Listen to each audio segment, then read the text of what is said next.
حضور علیہ الصلوۃ والسلام کو حکم دیا گیا کہ حبیب مکرم صلی اللہ علیہ وآلہ وسلم آپ فرما دیں اپنے صحابہ کو اور ان کی وساطت سے اپنی پوری امت کو جنہوں نے آپ کے ذریعہ اور وسیلہ سے ایمان اور اسلام کی دولت پائی ہے، ان سے فرما دیں کہ میں تبلیغ رسالت پر، تبلیغ دین پر، تم تک اللہ کا پیغام پہنچانے پر اور تمہیں راہ ہدایت پہ لانے پر کوئی اجر، کوئی اجرت طلب نہیں کرتا سوائے اس کے کہ تم میری قرابت سے محبت کرو۔ امام شافعی فرماتے ہیں یا اہل بیت رسول اللہ حبکم فرد من اللہ فی القرآن انزلہ یکفیکم من عظیم القدر انکم من لم یصلی علیکم لا صلاۃ لہ۔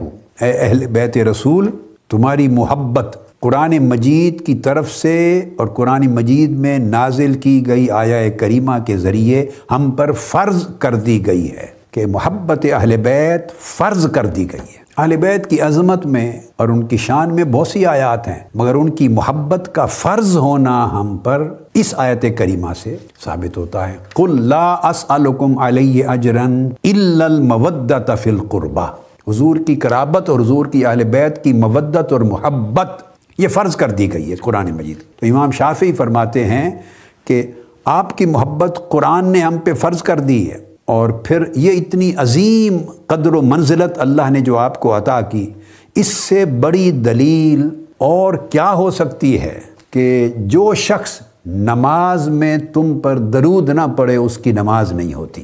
من لم یصلی علیکم لا صلاۃ لہ۔ یہ امام شافعی کا میں نے قول اور ان کا مذہب اور ان کا پیغام دیا۔ اب امام قرطبی نے اور باقی ائمہ کی طرح سب نے بیان کیا ہے، اور دراصل وہ حدیث کو لائے ہیں۔ وہ فرماتے ہیں کہ پہلا قول اس میں یہ ہے کہ قربہ سے مراد جن کی محبت فرض کی گئی ہے وہ قرابت رسول ہے۔ سیدنا امام علی زین العابدین اس معنی کو بیان کرتے ہیں۔ وہ فرماتے ہیں کہ حضور علیہ الصلوۃ والسلام سے پوچھا گیا جب یہ آیت کریمہ نازل ہوئی کہ قرابت، میری قرابت سے محبت تم پر واجب کر دی گئی، تو پوچھا گیا قالو یا رسول اللہ صلی اللہ علیہ وسلم من ہؤلاء الذین نودہم، وہ لوگ کون ہیں جن سے ہم محبت کریں، جن کی محبت ہم پہ فرض اور واجب کر دی گئی۔ قال علی و فاطمۃ وابناہما، آقا علیہ السلام نے فرمایا علی، فاطمہ اور ان کے دونوں بیٹے حسن اور حسین، ان کی محبت فرض کر دی گئی ہے۔ امام احمد بن حنبل روایت فرماتے ہیں، اور امام طبرانی بھی اپنی معجم الکبیر میں عبداللہ ابن عباس رضی اللہ تعالیٰ عنہ سے، یہ امام احمد بن حنبل کا بیان۔ قال لما نزلت هذه الآية قل لا أسألكم عليه أجرا إلا المودة في القربى قالوا يا رسول الله من قرابتك هؤلاء الذين وجبت علينا مودتهم قال علي وفاطمة وابناهما۔ امام احمد بن حنبل نے فضائل صحابہ میں جلد 2 اور صفحہ 669 میں یہ حدیث روایت فرمائی کہ صحابہ کرام کے پوچھنے پر آقا علیہ السلام نے خود تفسیر کی اس آیت کی کہ ہم پر کن کی مودت اور محبت واجب ہے، فرض ہے۔ آقا علیہ السلام نے فرمایا علی، فاطمہ اور حسن اور حسین کی۔ آقا علیہ السلام نے فرمایا قال احب اللہ لما یغزوکم من نعمہ، اللہ سے محبت کرو ایمان والو اس وجہ سے کہ اس نے تمہیں بے شمار نعمتوں سے مالا مال کیا ہے، تم سے محبت کرتا ہے، تم پہ شفقت کرتا ہے، تم پہ بے حساب رحمت فرماتا ہے، تم پہ کرم کرتا ہے، لطف اور عطا فرماتا ہے۔ صبح و شام تم اس کی نعمتوں اور رحمتوں کے سمندروں میں غوطہ زن رہتے ہو، موسلادھار بارش رہتی ہے اللہ کی نعمتوں کی، اس کی وجہ سے اللہ سے محبت کیا کرو۔ اور پھر فرمایا وَحِبُّونِي بِحُبِّ اللَّهِ، آقا علیہ السلام نے فرمایا اور مجھ سے محبت کرو اللہ کی محبت کی وجہ سے، کہ اللہ کی محبت نہیں ملتی میری محبت کے بغیر۔ تو میری محبت ہی راستہ ہے اللہ کی محبت کا، میری محبت ہی واسطہ، ذریعہ اور وسیلہ ہے اللہ کی محبت کا۔ تو مجھ سے محبت کرو تاکہ تم اللہ سے محبت کر سکو، راستہ بتایا ہے۔ وَحِبُّوا أَهْلَ بَيْتِي لِحُبِّي، اور میری اہل بیت سے محبت کرو تاکہ تمہیں میری محبت مل سکے، میری محبت کی خاطر میری اہل بیت سے محبت کرو، اور اللہ کی محبت کی خاطر مجھ سے محبت کرو۔ عبداللہ ابن عباس رضی اللہ تعالیٰ عنہ روایت کرتے ہیں، اور یہ حدیث بھی حسن ہے، اور امام حاکم فرماتے ہیں صحیح الاسناد ہے۔ امام ترمذی نے روایت کیا اور امام حاکم نے۔ عبداللہ ابن عباس رضی اللہ تعالیٰ عنہ سے مروی ہے، حدیث آپ نے سنی ہے، کئی مرتبہ سنی، میں الفاظ برکت کے لیے دہرا رہا ہوں۔ قال کان رسول اللہ صلی اللہ علیہ وسلم حامل الحسین ابن علی علی عاتقہ، کہ آقا علیہ الصلوۃ والسلام ایک روز سیدنا امام حسین کو، اپنے شہزادے حسین کو اپنے کندھوں پر اٹھا کے چل رہے. فقال رجل نعم المرکب رکبت یا غلام. عبداللہ ابن عباس فرماتے ہیں رضی اللہ تعالیٰ عنہ، تو ایک شخص نے دیکھا تو دیکھتے اس نے کہا کہ اے بیٹے مبارک ہو، کتنی پیاری سواری نصیب ہوئی ہے تمہیں، کتنی خوبصورت اور اعلیٰ سواری ہے تیری. یہ امام حسین سے مخاطب ہوا کوئی شخص، صاحب ظاہر ہے صحابی تھا. یہ ممکن ہے کوئی غیر صحابی بھی ہو، مدینہ پاک میں یہودی بھی رہتے تھے، اہل کتاب بھی رہتے تھے. اس کا کہنا اے غلام، اے بیٹے یا اے بچے مبارک ہو تمہیں، کتنی اعلیٰ سواری نصیب ہوئی ہے تمہیں. کوئی شخص تھا. فقال النبی صلی اللہ علیہ وآلہ وسلم ونعم الراکب ہوا. تمہیں سواری کا اچھا ہونا نظر آ رہا ہے، دیکھو کہ راکب سوار کتنا اچھا ہے، سوار کتنا پیارا ہے، سوار کتنا خوبصورت ہے، سوار کتنا اعلیٰ ہے. اب یہاں ایک نقطہ اس کی طرف آپ کی توجہ مبذول کرانا چاہتا ہوں، وہ یہ کہ یہ آقا علیہ الصلوۃ والسلام کا عمل سیدنا امام حسین کو جب چھوٹی عمر میں شہزادے تھے کندھوں پہ بٹھا کے چلنا، اور ایک روایت میں امام حسن مجتبیٰ کا ذکر بھی آیا کہ ان کو اٹھا کے چل رہے تھے. تو حسنین کریمین دونوں کو یا دونوں میں سے کسی ایک کو اٹھا کے چلنا جب ایک غیر شخص دیکھ رہا ہے اور دیکھ کے مبارک دیتا ہے تو صاف ظاہر ہے یہ واقعہ گھر کے اندر کا نہیں ہے، اپنے حجرہ مبارکہ کا نہیں ہے، گھر کی چار دیواری کے اندر کا نہیں ہے. ورنہ غیر شخص کیسے اندر آتا، اس نے کیسے دیکھنا تھا. اس کا مطلب ہے لے کے گلی میں چل رہے تھے. گلی میں کیوں چل رہے ہیں؟ اب آپ آقا علیہ السلام کا مرتبہ، آپ کی شان، آپ کی عظمت، آپ کی جلالت قدر بھی دیکھیں، عمل بھی دیکھیں. یہ کام آپ نہیں کرتے، جھجکتے ہیں، شرماتے ہیں. اپنا بیٹا ہو، پوتا ہو، نواسا ہو، نواسی ہو، جس سے بہت پیار ہو، اٹھا کے آپ کندھے پہ لے کے گلی میں نہیں چلتے. حالانکہ یہ سنت رسول ہے صلی اللہ علیہ وسلم. یہ گلی میں لے کے چل رہے ہیں. میں تو سمجھتا ہوں کہ آقا علیہ الصلوۃ والسلام یہی پیار، فقط پیار کرنے تک اگر رکھنا ہوتا، یہ پیار کرنے تک رکھنا ہوتا، اپنی ذات تک رکھنا ہوتا تو یہ عمل گھر کے اندر کرتے، چار دیواری کے اندر کرتے.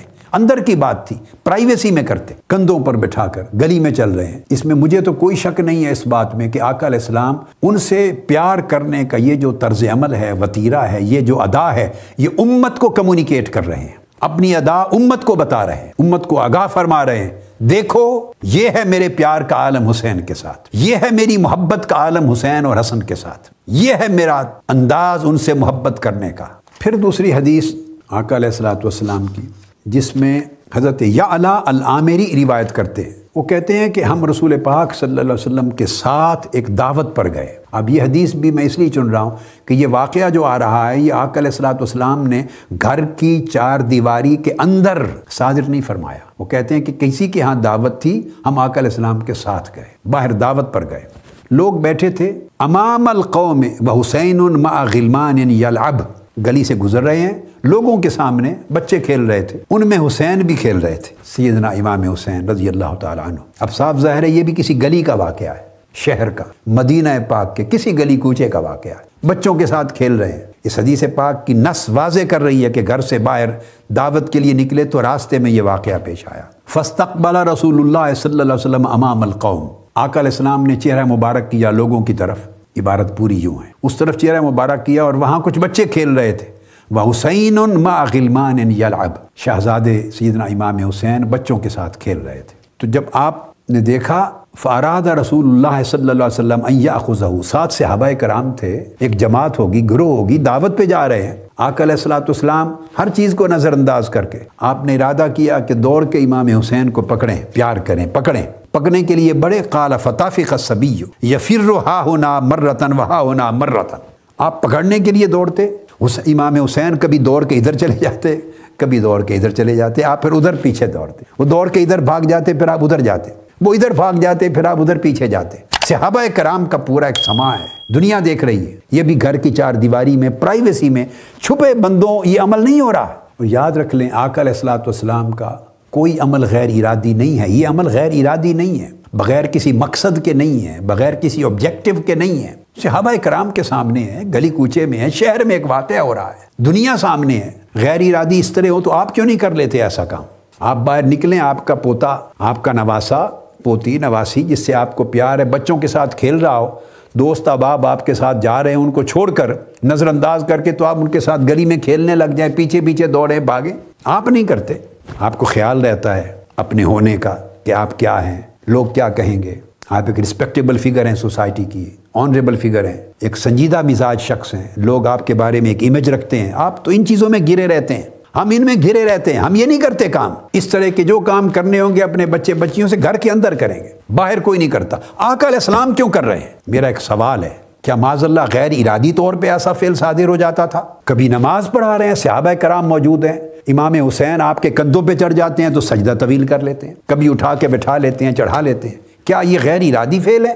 کیا اس عمل کو سنت از روئے شریعت سنت نہیں کہا جائے گا؟ کیا اس سے دین اور ایمان کی کچھ تعلیم اخذ نہیں کی جائے گی؟ کیا اس سے آقا علیہ الصلوۃ والسلام کا کوئی میسج امت کے نام پیغام ڈیرائیو نہیں کیا جائے گا؟ کیا اس عمل سے آقا علیہ السلام ہم پہ کچھ فرض نہیں کرنا چاہ رہے، ہم پہ کچھ سنت نہیں بنانا چاہ رہے، ہمیں کوئی کسی امر کے کرنے کی نصیحت نہیں فرمانا چاہ رہے؟ کیا اپنا طرز عمل امت کو دکھانا نہیں چاہ رہے؟ یہ سوال چھوڑ رہا ہوں آپ کے ذہنوں میں، تاکہ اس وقت جو فرقہ بندی اور صف بندی ہے معاشرے میں، جس نے لوگوں کے عقائد کو اپنی راہ اعتدال سے ہٹا دیا ہے، اس گرد سے نکلے۔ میں آگے چل کے اس کی بات کرتا ہوں۔ تو آقا علیہ السلام ایسا فرما رہے ہیں، اور آقا علیہ الصلوۃ والسلام فجعل رسول اللہ صلی اللہ علیہ وسلم یضاحکہ حتی اخذہ، تو آقا علیہ السلام پھر حضرت امام حسین کو ہنساتے جا رہے ہیں، پھر دوڑتے ہیں، پھر وہ ہنستے ہیں اونچا اونچا، پھر دوڑتے ہیں پکڑنے کے لیے، پھر وہ اونچی آواز سے ہنستے ہیں اور ادھر دوڑ جاتے ہیں۔ تو ان کو ہنسا رہے ہیں، خوش کر رہے ہیں، اور پیچھے پیچھے دوڑ رہے ہیں، حتی اخذہ، ہوتا کہ آپ نے پکڑ لیا آقا علیہ الصلوۃ والسلام نے، پھر اٹھا لیا، پھر اپنی زبان مبارک ان کے منہ میں ڈال دی۔ میں پھر آپ کو یاد دلا رہا ہوں کہ یہ واقعہ گھر میں چارپائی پہ بیٹھے نہیں ہو رہا، حجرہ مبارکہ کے اندر نہیں ہے، ایک دعوت پہ نکلے ہیں، صحابہ کرام ساتھ ہیں، شہر کے اندر گلی میں یہ واقعہ ہو رہا ہے، بچوں کے کھیلتے ہوئے، بچے بھی کھڑے دیکھ رہے ہوں گے، صحابہ بھی دیکھ رہے ہیں۔ پھر زبان مبارک منہ میں ڈال دی، فقبلہ، پھر چومنے لگ گئے، چوما، اور چوم کر پھر آقا علیہ السلام نے فرمایا قال حسین منی وانا من حسین۔ یہ حدیث تو آپ نے ہمیشہ سنی ہے، آج اس کا شان ورود سمجھا دیا آپ کو کہ کس موقع پر آقا علیہ السلام نے یہ کلمات فرمائے تھے۔ اتنا ٹکڑا ہی سنا ہے نا ہمیشہ، مگر کس موقع پر فرمایا آج وہ پورا پس منظر آپ نے سن لیا۔ اس موقع پر فرمایا حسین مجھ سے ہے اور میں حسین سے ہوں۔ احب اللہ من احب حسینہ، اللہ اس سے محبت کرے اور کرتا ہے جو حسین سے محبت کرتا ہے۔ آپ نے واقعہ حقیقت بھی بیان فرمائی اور دعا بھی دی کہ حقیقت یہ جو حسین سے محبت کرتا ہے اللہ اس سے محبت کرتا ہے، اور اس میں دعا بھی آقا علیہ السلام کی کہ اللہ اس سے محبت کرے جو میرے حسین سے محبت کرے۔